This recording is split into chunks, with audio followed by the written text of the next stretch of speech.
I just bullied my way into his office. I said, yo, I'll work for free. I want to work under you.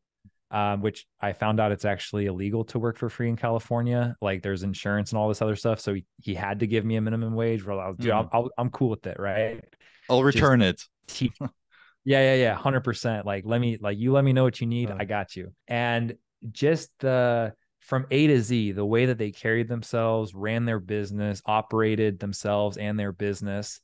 I learned how to treat my personal finances like a business. That was huge for me, and really just open my eyes to a world that not only has that world been there all along, but that's an easy world to step into. yeah. There's no college that you have to go to. There's no schooling. You just have to have a little bit of courage with a little bit of faith and a little bit of hard work. Mix all that together, the world's yours.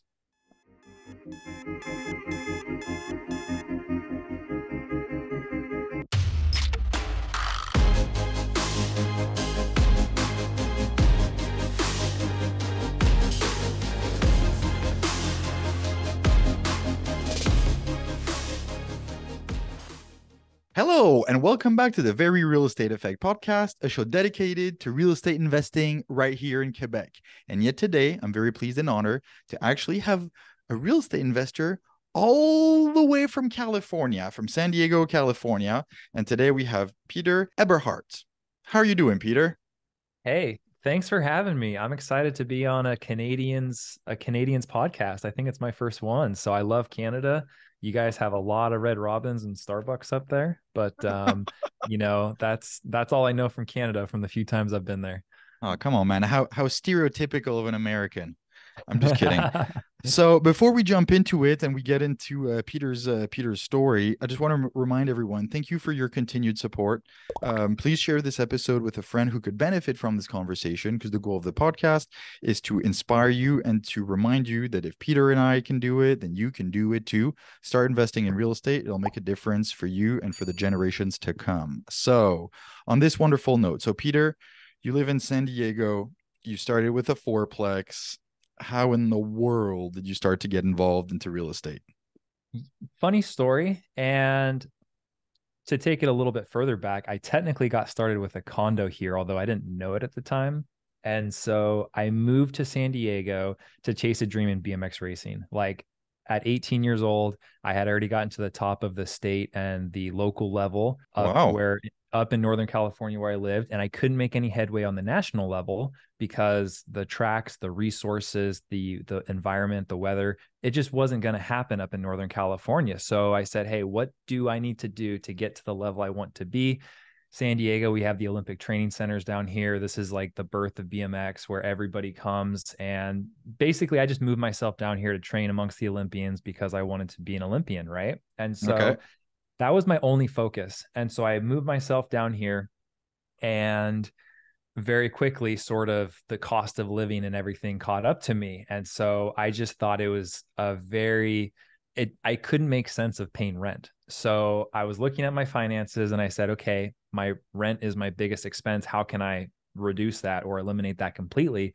So my goal is okay, I need to buy a 3-bedroom condo, which is, the cheapest out here in San Diego, a 3-bedroom condo, and my 2 roommates are going to pay my rent. Like that was my plan. Yeah. Uh, a few years later, I found out that's called house hacking. But again, I had no idea, did not care or look or even knew what real estate investing was. So, Mhm. so I started driving Uber and basically went from, I think, 20,000 in credit card debt that I had acquired from racing all the way to about 30,000 in savings in about 8 months. And I just went to the grindstone working for 18, 20 hours a day, every day. Mhm. And in that short amount of time, though, again, San Diego, Southern California, the market had increased to where I couldn't afford a 3-bedroom condo. I was pissed. I thought that I just wasted my life working for something that I now couldn't get. And so I said, you know what, screw it. I'll settle for a 2-bedroom. So I settled for a 2-bedroom about 15 minutes east of San Diego downtown in a little sub community called El Cajon. Mhm. And I just continued racing, went on about my life. Um, Were you living off of the BMX racing? That's a passion. You were training to hopefully make it to the Olympics, but you're not living from this, right? Yeah, yeah, not making a living. It's kind of the joke in the entire bicycle industry, road, mountain, triathlon, you name it, there's no money in it. I mean, No. top 5% of people make the money, but all the bike shops are broke, bike shop owners, that's why they're all grumpy and getting up there in years. But anyways, I digress. So yeah, there's no money in it. So I think the most I ever got from one race was like $1,400. And my flight to get there was about $1,000, the whole trip and everything. So yeah, Yeah. we're just doing it for the pure love of the sport. So I No, was no. working in bike shops. That's how I got, I was always working in bike shops. And so I spent an entire paycheck to drive myself to San Diego for 3 days, turn in a bunch of resumes, drive back, follow up. That's how I got the job. And so yeah, I wasn't supporting myself from racing whatsoever. In fact, that was my money sink. And so yeah, I was broke. I mean, I was living off of credit cards. I was living off of Amazon credit. You name it, I was doing it. And I didn't care. I was having a great time. But yeah, it caught up to me. And so being able to, after it was all said and done, and I had a 2-bedroom condo and I had a roommate, I was paying about the same as I was in rent, as in my half of the mortgage. Hmm. So I was like, well, at least I'm not paying rent anymore and it's fixed. I'm gonna, for the 30 years, I'm gonna have the same payment. So I kind of considered it a win. I mean, I tried, I just got back to racing. And a few years later, I got my national title, or my national ranking, which is what I set out to do. And then the kind of light bulb moment was I came home one night after driving Uber. My neighbor's stuff was all out in the common areas. It was kind of weird given the hour of the night. And I was like, hey, what's going on? They're like, oh, we're moving to Oklahoma. I was like, right now? I mean, it's 10 o'clock at night. Like it was weird, right? Hmm. She's like, yeah, husband's getting the U-Haul truck. We're packing up. We're leaving. And I'm like, okay, well, let What? me help you. So I'm helping them move, and I'm a nosy neighbor, right? So I'm like, hey, so how much you guys selling your place for? And they told me a number. I kid you not. It was like 60 to 70 grand above what I had bought my place for about 3 years prior. And Okay. I was like, there is absolutely no way. So I went, fact checked it. Sure enough, that's when the power of real estate dawned on me. Hmm. And I was like, I just gained $20,000 in wealth every single year from doing nothing. My mind was blown. And so I just dove all in from there. So that was kind of like my light bulb moment of when I took real estate super That, seriously and that's just when you went did all in. discover the power of appreciation. Yeah, yeah, yeah, exactly. And I was like, there's something here. I got to learn more. So Yeah. yeah, just went So all in. then what happened? Because then you jumped to a fourplex. So did you sell the condo? No, still have the condo. Yeah, yeah, still sitting in it to this day. It's actually helped me buy that fourplex through a HELOC. But kind of the quick journey is I just dove all in, and I had no mentors, I had no guidance, I knew nothing about nothing. And so Bigger Pockets was my first dive in, and Oh there's yeah. way too much information on Bigger Pockets, but I bought into all of it. I'm like, oh, I live in California, I have to go out of state, quickly learn how to underwrite, quickly learn markets, all that stuff. I flew to Ohio to look at single family homes. I took out a HELOC on my condo, which was 64,000, because keep in mind, I was already back in credit card debt from racing.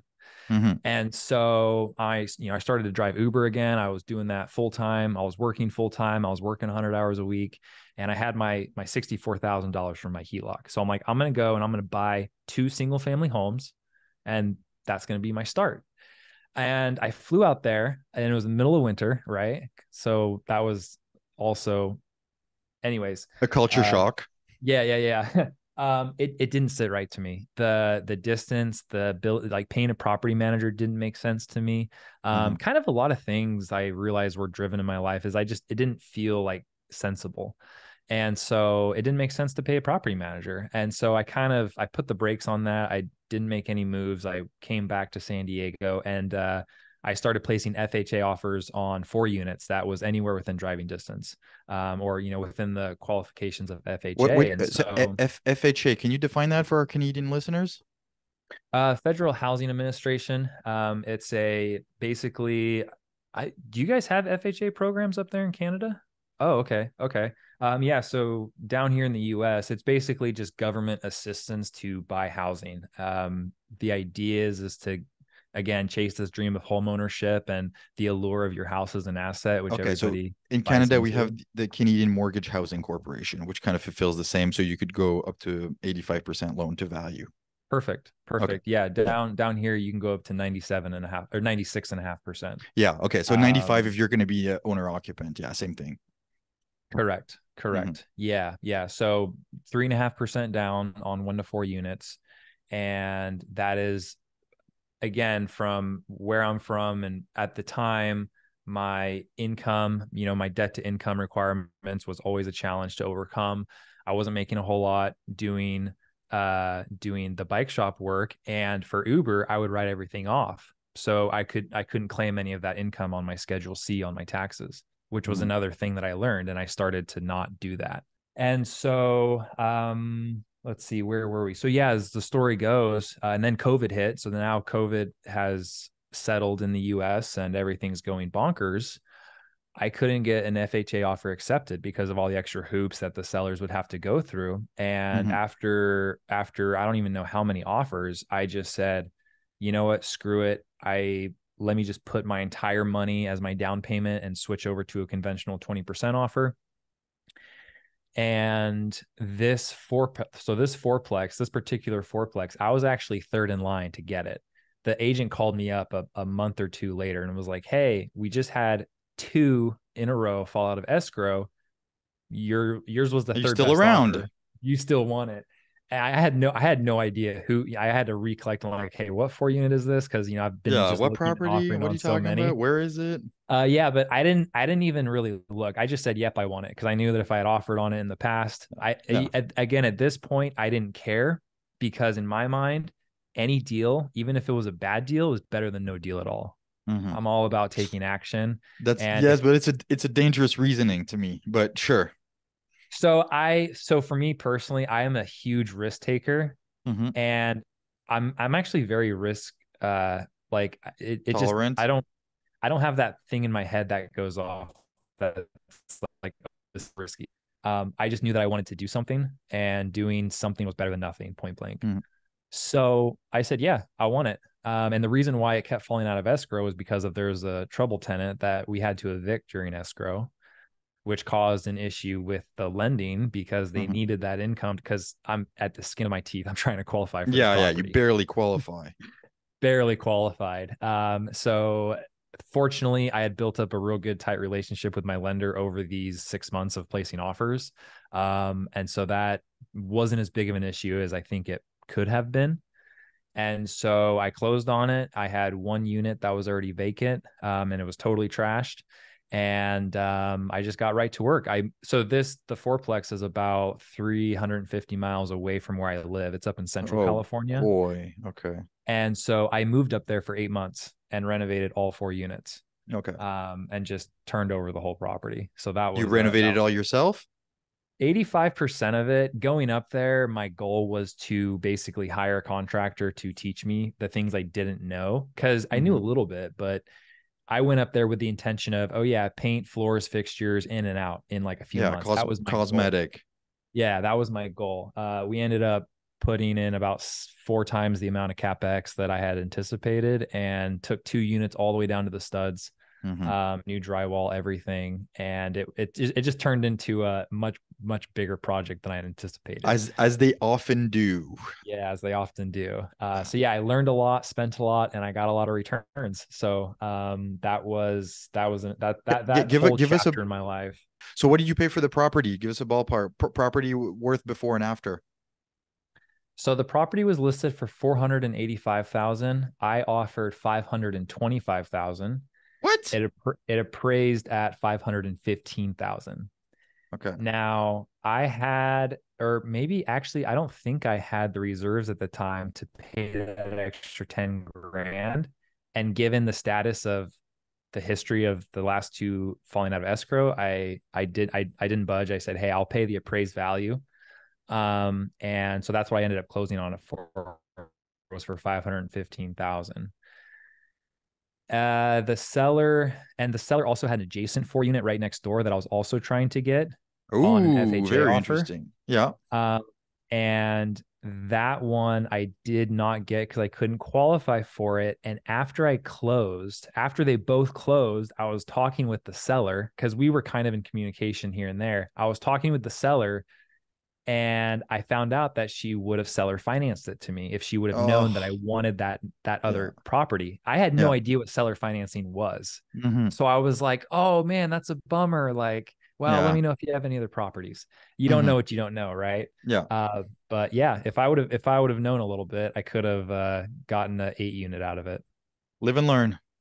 Yeah. Yeah. So anyways, my projections before I bought the property, my underwriting projections on it was like the current monthly rent was about 3 grand, right? So $36,000 this property was bringing in annually.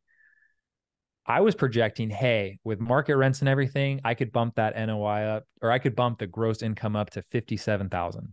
Like, Okay. that was my thing. And in order to do that, I was going to put in 40 grand to the property, which would, at the end of the day of all the numbers, it worked out to about a 10.5% cash on cash at a 7.6% cap rate. So that was going into it. After it was all said and done, I ended up putting about $80,000 into the property. I Hmm. was getting $66,000 in revenue, Ooh. which all of that falling to the bottom line, it turned out to be about a 15% cash on cash and a 10% cap rate. Hmm. So again, I learned a lot, I spent a lot, and I got a lot of return from it. Hmm. Could I repeat that? Yeah, but it would be Probably. extraordinarily more difficult with the Hmm. environment that we're in because I closed at a 3.375% interest rate. Yeah. Yeah. Just from the financing perspective, it's very different. And so did you keep this property or you sell it? Yeah, so I still have it. I did look at 1031ing and actually still am. But as of right now, the return on equity and the velocity of capital, I can still get more. I can still get more with the cash flow. Yeah. Yeah. It's worth keeping for what you have into it. Okay. And then you mentioned before the interview, you finally went to a meetup and had a conversation that changed everything for you on your perspective to on how to address real estate investment. And that's what I really want to get into for our audience because I think a lot of people are at that stage. Yeah, so I'm so big on awareness in myself and then also being able to relate and share to people to help kind of get them through their own mental blockades or what have you. So when I left that 4 unit after I exited well, I shouldn't say exited because I still have it. After I stabilized it and I moved back to San Diego, um, I had it in my head. I was just going to save up, do the traditional drive Uber, save, get out of debt, go buy it Same again, buy another pattern, one. basically. That was kind of my goal. Hmm. Same pattern. Yeah. And that lasted for a couple weeks. And then my mind got the best of me. I was off and running again. I was like, I need to do something. So I started Yeah. looking at these burned out 4 units. I started looking at burned out duplexes. I was basically trying to figure out how I could borrow money to get the hard money to then buy the asset, is what I Hmm. was looking at doing. So I was going to take out a second mortgage on that 4 unit, use that money to get the hard money to then buy whatever things I was looking for. And I actually found a couple deals that I was really trying to go for. There was one that I still wish I would have gotten to this day, burned out 4 unit. But anyways, so after a few months of looking at that, I was like, hey, why don't I go to a real estate meetup? Like I hear that there's those things. I had never been to one, no idea what they were. And so I was surfing through bigger pockets and one popped up and I was like, you know what? Screw it. I'll go. Let's go. So Yeah. I went to that one real estate meetup. I met with the organizer who I ended up working for him for a short period of time under the boutique hotel syndication space. Shout out Somers Capital here in San Diego.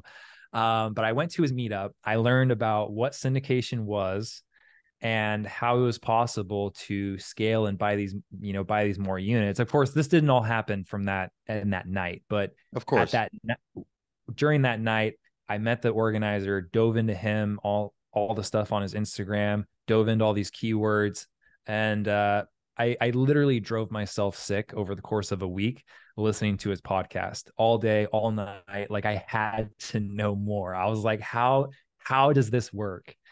And it just shifted my mind around. I was like, hey, it is okay, and it's better to have partners. It's okay to scale up it, and above all, it's possible. Like I can do that. I can buy a 20 unit. I can buy a 50 unit. And so just found the first few coaches I could find, gave them exorbitant amounts of money to teach me everything over a few months, and just rolled with it. So yeah, it was from that one meetup that it all shifted overnight, technically. See, so I'm so happy to hear you say that, because it's been 3 or 4 years now that I organize meetups here in Montreal, and almost at every single event, there's people who come, and I feel like they're where you're at, or they maybe renovated a duplex, or they're looking to get started, and within one night, it's like now they fully understand how it works, how it can be done. That as they don't understand everything that night, but it sparks enough that their willingness to learn, their willingness to do more and get out of their comfort zone gets really pushed. So I'm happy that you're sharing that you went through that as well. Yeah, it's insane. And the people, you'll never meet a real estate investor that's going to advise someone to not get into real estate, right? And the community, like I am still blown away. And even coming from the BMX scene where I literally would ride my bike with the gold Olympian. I have met with the 2008 bronze Olympian, and like him and I are friends to this day. Like that is normal in the BMX world, but because BMX is so small, Yeah. and we're all doing it for the love of the sport. So to me, like that was normal. But then stepping over into the real estate space, meeting this person where only after I find out that his net worth is well north of 50 million and he's got all of these assets under management. And I'm like, holy cow, same thing for my next mentor. I go into a meetup. I'm like, I need to meet everybody here. I'm gonna share my story. And if it's something that we have aligns with, we'll keep talking. If not, no problem. I'm gonna go meet the next person. So same with my second mentor. I thought he was just a regular Joe, and he treated me like a regular person. We had a regular conversation. And then I realized this guy has 2,600 units, and like, he's getting close to the $500,000 a month in cash flow. And I am blown away. Like he now I have his cell phone number and we're texting. It like blew me away. It Yeah. blew me away. But okay, but So what blew yeah, you away? Hold the on, hold on, whole hold on, because I want to dive into this a little bit. What was it? Was it the proximity? Was it the fact that these people were opening up and taking you under their wing? Was it their willingness to share? Because there's often this idea that, oh, there's only sharks in real estate, and we both know that that's far from the truth. yeah. Yeah, it blew me away that they treated me like I was normal and I viewed them as normal. Like Hmm. not like under the radar, right? I mean, they carried themselves in a different demeanor, but there was no barrier. There was no barrier to meet with the people, talk with the people, and there was no reason to be like to shy away from that. Um, like I mean, I'm kind of taking myself back to those first couple nights. And I just remember walking away from that meetup. I mean, I couldn't stop yelling. I was walking down the street of downtown and people thought I was a homeless person because I was so fired up. I was so fired up. And and to just know that it's possible, that I don't have to come from a wealthy background. I don't have to have a family that is already doing this, although a lot of things get passed down. But just the fact that it's possible. I mean, I am still a nobody coming from a no place, and being able to to manipulate something that fits into my life, into my goals, into my vision, however I want it to see fit, Hmm. is extremely powerful and liberating. And still to this day, I get that same feeling of it's possible. Like I Yeah. can do that. And that is a very powerful thing. And the people that are at the top, like they are so willing to give you whatever information you need so that you can also get to where they're at. Hmm. And to me, Yeah. that is, I've never really met another industry that's like that. Hmm. That's that's good to hear. And so going back to your participation in meetups like that, and meeting these folks that have become mentors, and that you people that who you've worked with, I was going to say, how has it impacted where you are now? Because now you're a different person. It's been weeks, it's been months. You've taken action. You've looked into different ways to structure your business. I don't want to, I don't want to make as simple as a question of how has that benefited you now, but like Peter's different, and Peter's doing different things. And so where, well, I was going to say, where are you at now? when I look back, when I do my 2023 reflection and when I read my diaries and my journals of how I started this year, even now, it's insane. My thoughts, my day-to-days, how I carried myself, how I viewed myself, how I viewed my future, completely different. These top individuals that I have forced myself into the rooms with, like the first event organizer that I went when I went to his meetup and I found out all about him. I just bullied my way into his office. I said, "Yo, I'll work for free. I want to work under you." Which I found out it's actually illegal to work for free in California. Like there's insurance and all this other stuff. So he had to give me a minimum wage. Well, I was, dude, Mhm. I'm cool with it, right? I'll Just return it. teach. Yeah, 100%. Like you let me know what you need. Uh, I got you.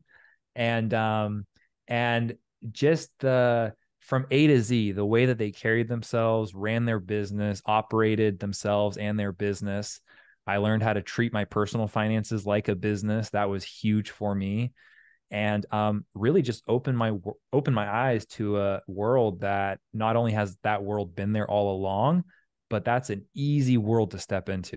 yeah. There's no college that you have to go to. There's no schooling. You just have to have a little bit of courage with a little bit of faith and a little bit of hard work.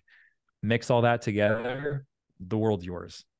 Full Is it, stop. is it, isn't that just called hustle? So I'm killing my hustler in me, right? I'm learning how to work on the business, not in the business, Hmm. because yeah, I'm a hustler like Uber. It was very, very satisfying to go out, and here in San Diego, by the way, side note, we have the most profitable geographical layout for Uber drivers, but it was not uncommon that you could make 2,000 a week doing Uber. Now, in order to make that $2,000 a week, you're going to be working 100 hours a week, Hmm. right? But again, it's possible, and I love driving. It didn't really feel like a lot of work. So I struggled with the workaholic nature of that for many, many years.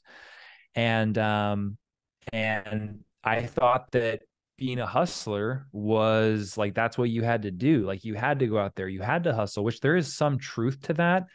But if you get lost in it, which is really easy to get lost in the Yeah. workaholic phase of life, it'll pass you up pretty quick. And I mean, life will pass you up, but I'm saying that your progress is very quickly going to stop.